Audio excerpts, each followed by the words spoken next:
Hi guys, I'm Rashee from Doggie Dabbas and welcome back to our channel. In today's video, we're going to talk about the importance of training. Today's guest is someone I have known and admired for many years. Watching his dogs in action is truly fascinating, and seeing the connection he has with his dogs is heartwarming.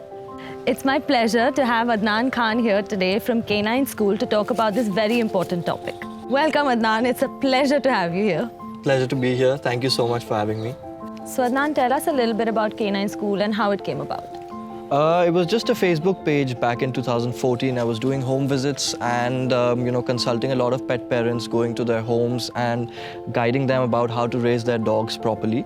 At around 2016, I ended up setting up an entire facility, taking care of dogs, boarding and training.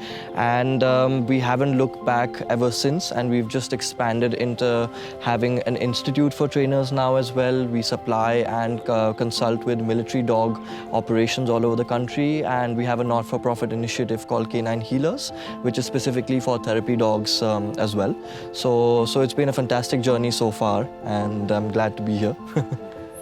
So Adnan, how important is training exactly for a dog to live a comfortable life, and when do you start training your dog? Glad you're bringing this up. You already know my personal training philosophies and how they're quite different from what people think and how they see dogs.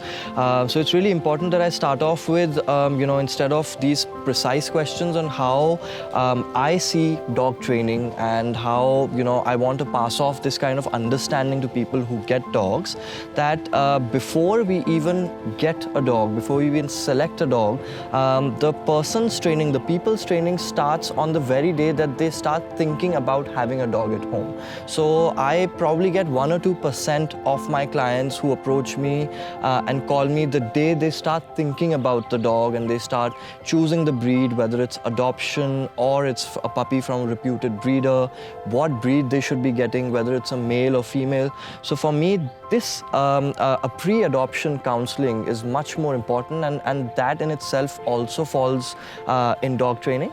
The other thing that I am very specific about is that Indian pet parents in general, because of our culture, we see dog training as something that is a problem with the animal.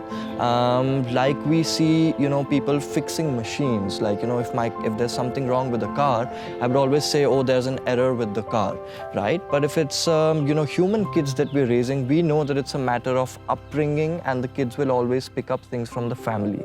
So my approach towards dog training specifically is about educating and training the pet parents, and well before that they have gotten the dog home.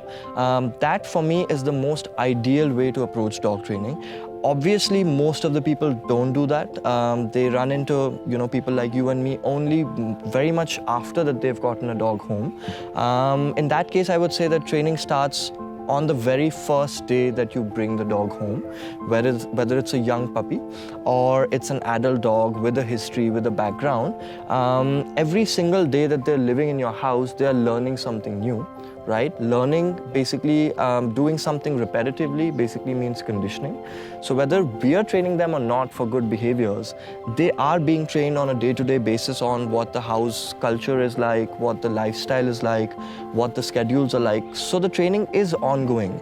It is up to us to whether, whether we want to put it in a proper structure or we want to just let the dog be how they are till it becomes a problem, and then they come to us, basically. So, if you want to do it right, if you want to do it perfectly, call a trainer or a counselor the day you think about getting a dog, so that by the time you get a puppy home, you barely need any professional help because you've made the right decision in selecting the dog, selecting the breed, selecting the source of the dog, and, confirming whether you're ready for this kind of dog or not.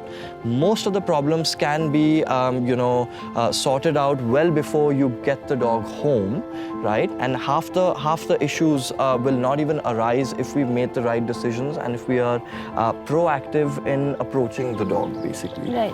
So I think what it's important to understand is that training is not just teaching your dog to sit, stay, and obey commands. Training actually allows your dog to fit into your life, and it starts with choosing the breed that would be suitable for your home. Perhaps some dogs would do better with a puppy, and some dogs would not do better having a puppy and would be better matter of adopting an adult dog. So that's where your ethos is coming from, that, you know, first you need to choose the right dog and then get them settled into your life, not just train them to sit still.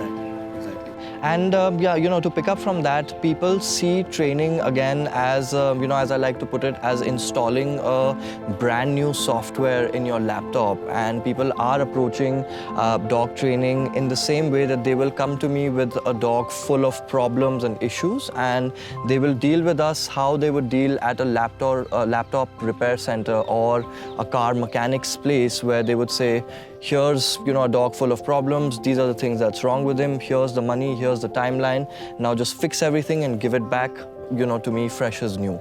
So, you know, this is one mindset that I have a huge problem with. Parallelly, there are people, the very same people as a matter of fact, who say that my dog is my baby, right? So if you have an actual baby, before they're even born, we start dreaming about what school we need to apply to, what structure we need to give the child, what kind of upbringing they will have, whether they will say this, how they will behave. By the time they are born, we are always proactive and planning 2 years ahead and 3 years ahead. So if your dog was actually your baby, you would also plan your budgets, your funds, your finances, and you would plan for the right school before the dog entered your household, right? Most of the times, people are very much on the edge of getting a dog when the dog happens to them. That's another problem with our culture, that it's a lot of impulse as some other family member bringing that dog in. And then they think whether they want to invest in that dog, whether they're even keeping that dog, and that whole cycle goes on for a year. Then for the next 2 years, they just like let the dog do what they want based on their previous principles that animals are free and birds are free and fish are free. All of those concepts end up, sort of blocking you from letting a dog get educated as you would your child to get educated. By the time they're 3 or 4 and they're a menace, and so my place, my school always ends up being the last resort, right? It always ends up being associated to more like Tihar jail or Alcatraz or some prison that, if this can't fix the problem, then nothing can. Then, I'm always the last option before put to sleep. Right, so if I'm always on that thin edge of a sword, then obviously it's very difficult for trainers to make big impacts in a dog, especially if that very dog could have come to us at the age of 2 or 3 months, and the very same people would have had to spend a lot less money and time and have a lot less accidents and problems at home with their dog. So starting early is always advisable. So taking from that, like you said, like a dog can come to you at 2-3 months and a lot of issues may never have arisen. So can you give our viewers some examples of situations that actually can be corrected with the right training, or if their dog had gotten the right training, maybe that situation may not have arisen for them? Right. So, I'd again want to frame it in such a way that, let's just see it this way, that all of the common behavior issues that people come to us with their dogs from the age of 8 months till 2 years or 3 years, all of these are not, I would not want to qualify them as behavior problems or something that's wrong with the dog. It is actually that the family has trained the dog to behave this way, right? From day-to-day conditioning and upbringing and sort of teaching them that this is okay to do, right? So, pet owners early on have a big, habit of just winging it, like, just letting it happen and seeing how it goes, kind of a thing. So common issues like separation anxiety, leash pulling, dog aggression, food aggression, the most common issue that you face on a daily basis, fussy eating, all of these are human-created behavior issues. These are not things that you see on the internet that a dog is known to have problems with. When we go online and we research about a boxer, Rottweiler, or any dog, there's never any article saying this breed is prone to being a fussy eater or someone who pulls on the leash. They could say that this breed has a low food drive, or this breed is very excited, but they inform us, and then it's up to us what we need to do about it. right? The problem that we have is, first of all, that when we get a puppy home, there is this flawed concept of not letting your puppy out of the house till they're 4 months of age, right? So what people do is that from the age of 25 days, which people buy from a pet store, they get a 25-day-old puppy, for example. From age 1 month till age 4 months, they don't take the dog out. Okay, they didn't take the dog out, that's all right, but at the same point of time, they did not expose the dog or socialize the dog to sounds, machines, people, animals, road, traffic, any such thing. And that dog is going through a sensitive fear period. So lack of early socializing also leads to a lot of severe problems in the future. Secondly, when we do start to take the puppy out on walks from age 4 months, right, and we're out on the road with a very young puppy, we allow that puppy to do anything on the leash that they feel like. If they get scared, they want to go home, we'll trot back home with the dog. If they're pulling on the leash and it's a tiny pup, a golden retriever for example, we will just walk in whichever direction that puppy is pulling us.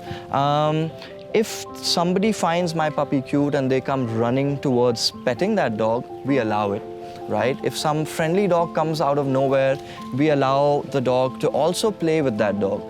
All of these cute things and making my puppy an object of society or an object for public just because it's cute, what it does is that fast forward to 1 year, you have trained your dog to be hyper and disobedient on the leash. By telling them that as soon as I take out the leash, you need to be hyper. When I put on the leash, you need to pull towards everyone you see. You need to pull towards every dog that you see. If you get scared, you pull towards the leash back in the direction of home. And if you see something attractive, you just pull on the leash towards something that you see. So all of the leash pulling has been trained into the dog unknowingly by the pet parents themselves. Through bad parenting, right? Yeah. So it's not the breed, it's not bad training, it's not bad trainers, it's particularly how we've just let the dog be, right, on their own account. We're just sort of taking opinions and inputs from people who are not professionals, but they would say that they've just been around 3 million dogs, throughout their life, or they have 50 friends who have dogs and they love dogs, so their opinion automatically has credibility, for example. Because of that, most of the people, do not really go and commit themselves to proper education for themselves or for the dog. So we just spoke a little bit more about how pet parents, get their dogs home sometimes as young as 25 days of age, and how important early socialization is. So can you, as one of the best trainers in the country, tell us what do you suggest is a good age for people to get puppies home if they're choosing to get a puppy and not adopt an adult dog? Right, so I've in fact talked about this impulse shopping and impulse purchase culture that we have, and unfortunately dogs and puppies are falling into that category a lot these days. And this is the vicious cycle that is funding puppy mills and puppy traders and the bad breeding industry, right? Because of which breeders, the good breeders in general, are also getting, a lot of flack for it. So what happens is, I'll just go deeper into this. What happens is that we see a cute puppy with our neighbor and we want to get it now because we are from a huge family and we think that everyone's saying yes today and maybe someone will change their mind tomorrow, so I need to quickly order one puppy today, right? Because of this culture, there are pet stores who are always full of puppies which we don't know where they've come from, right? And most unethical breeders or puppy millers prefer to just get rid of the puppy as soon as the first vaccine has been done, or ideally well before that, while they're on the mother's milk, because while the immunity is high, the puppy is unlikely to get parvovirus or coronavirus or kennel cough or any such thing, and then they sell it to a pet shop. Somebody comes running and buys it straight from a pet shop. With that, what happens is that, people are just shunning away their fear that the puppy might, get sensitive in their household, one. Secondly, they don't want to feed the dog for 1 month extra. Ideally for me, the puppy should not leave the place that, they've been born at least for 60 days, for 8 weeks. That's a bare minimum. 6 to 12 weeks should be the ideal time frame that I should be getting a puppy home from a reputed ethical source, right? I mean, I've gotten pups who are even up to 4 months if I trusted the breeder, if I knew where the puppy is being kept and trained and raised properly. But unfortunately, most of the people buying from pet shops, they would always end up getting a 25-day-old pup. Even if they ask for an older puppy, the seller will just convince them that it's 55 days or 35 days, and they'll end up just selling them as an impulse, basically. So because we try and do the shopping and we treat them as objects, right, or brands, that is where this early purchasing and lack of early socializing also comes from. So then how does someone go about exactly choosing the right trainer that would fit them and their dogs? Right. Yeah? So, how I would suggest for somebody to choose a right trainer for themselves is, the best way is always to start from results. We do always start from references or budgets or the cheapest trainer or the lowest costing trainer. But I would say that if you are out and about in the city and you see a very well-behaved dog, ask them how they got there, right? There would be two things. One, maybe they have trained and raised their dog phenomenally, so they obviously can help you out. Otherwise, they would give you a very good reference about that trainer that they have used, and you can start from there. Now, a lot of trainers have a great website, they have a great Facebook page, they have a lot of nice posts. We might get influenced by that as well. We might get influenced by 20 other people in my neighborhood saying that this is the best trainer and this is the one coming home. But what mistake that we make, that let's say 5 of my friends are using a trainer for their puppies and he's great because maybe he's cheap and he's great with puppies, but maybe I have a 2-year-old indie dog with resource guarding or fear aggression or nervous biting. That very same person is not going to be equally talented or skilled with such kind of difficult cases. So what I prefer to ask when hiring a trainer is, show me a video of your work. Preferably show me your personal dog, how well he or she is trained, so we can see the relationship with the trainer and their personal dog. You will be able to see how happy the dog is, whether the dog is under any kind of pressure or stress or fear, or if they have their own personality intact, they have their own energy in place, yet they are very well behaved, right? Or you can ask the trainer of some of their work or videos from their other clients, from their previous clients.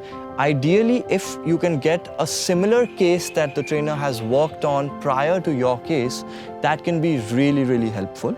Other credentials that matter for me nowadays are obviously certification, not just because I am one of the only certifying authorities in the country right now amongst a few of my seniors placed in Bombay and a few other cities. Not just because of that I have about 150 trainers all over the country and Nepal and Sri Lanka that are certified by me, but because you can see that someone has invested in their education before they became a professional. The other kind of education that has become a priority for me is normal schooling and college, or some kind of background degree or diploma in any other vocation, because that for me shows their commitment in learning something new. Because when I started in my time over in the past few years, I've observed that a lot of trainers have come into our training space or our industry as an escape from school or college or delinquency or crime or not wanting to do anything in life, right? So these category of trainers could be prominent in your neighborhood, they could be covering a lot of cases in your neighborhood, but that does not necessarily mean that they're motivated to give you results. That does not mean that they have a good background or knowledge pool in training. Most of the trainers that are cheap and easily available, they will take your money and run away.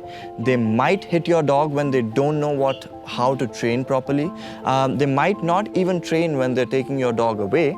And they have no credibility, no accountability if they have not paid a single penny in educating themselves or learning about dog training before they came to your house and started taking money for it.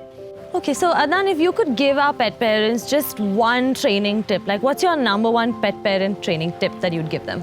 Again, I would be reiterating the very same advice that I have, covered over time, that be as proactive as you can. If you see your dog as your child, then check them into the right kind of schooling and education. Get yourself some education for the right kind of pet parenting from day one, instead of waiting and creating issues before we start putting a lot of pressure on the training school or on the trainer. Once you have a deadline, once your dog is bitten many people. Right now, the main problem that I have with pet parents is they do not remember the school or the trainer till the dog's situation is out of their hand. So they are treating dog training as a luxury or a prison for their dogs, and not as a compulsion, not as a primary source of education.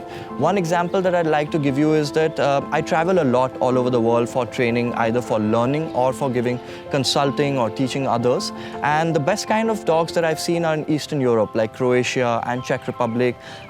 If they're sitting at a railway station, the dog would be right next to them.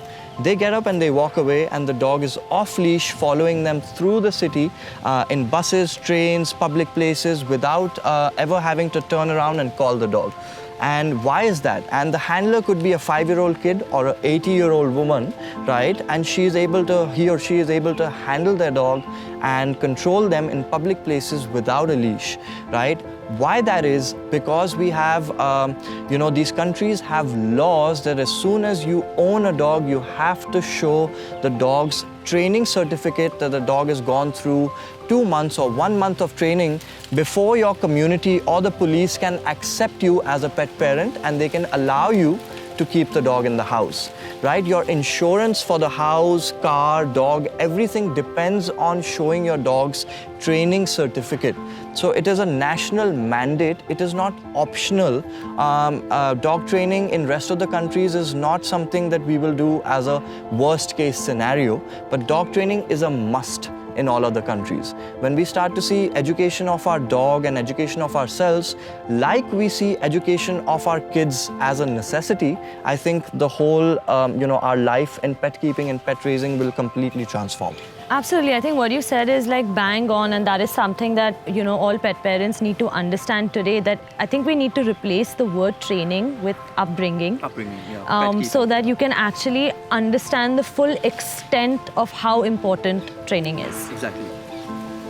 So thank you so much, Adnan, for coming here. It's been an eye-opening experience, and I think every one of us can learn something from this interview and something from the knowledge that you shared with us here today. So thank you so much.